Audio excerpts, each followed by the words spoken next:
ফসলের ন্যূনতম সহায়ক মূল্য সহ 12টি দাবিতে কেন্দ্রীয় ট্রেড ইউনিয়ন সমূহ ও সংযুক্ত কিষাণ মোর্চার যৌথ উদ্যোগে বিক্ষোভ মিছিল সংঘটিত হয় শহর আগরতলায়। ওরিয়েন্ট চৌমুহনী থেকে মিছিলটি শুরু হয়ে পরিক্রমা করে শহরের বিভিন্ন পথ।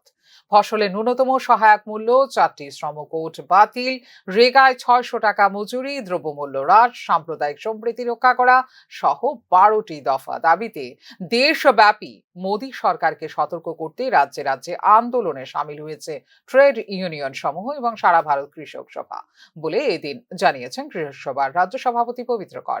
3টি কৃষক আইন বাতিল করার পরও দাবিগুলো পূরণ করা হয়নি এখনো পর্যন্ত, তাই যৌথ উদ্যোগে রাজ্যে রাজ্যে আন্দোলন গড়ে তোলা হচ্ছে কেন্দ্রীয় ট্রেড ইউনিয়ন সমূহ সংযুক্ত কিষাণ মোর্চা বলেও জানিয়েছেন কৃষক সভার রাজ্য সভাপতি। 2020 শ্রমিকরা ধর্মঘট ডেকেছিল শিল্পে 4 শ্রম কোড বাতিলের দাবিতে। ঠিক একই দিনে কৃষকরাও সেখানে দিল্লি চলো অভিযান ডাক দিয়েছিল, গ্রামীণ ভারত বন্ধের ডাক দিয়েছিল।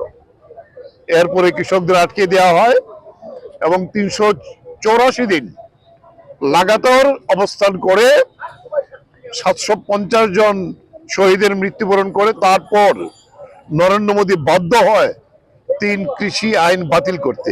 কিন্তু এরপরেও আমাদের এই দাবিগুলি রয়েছে।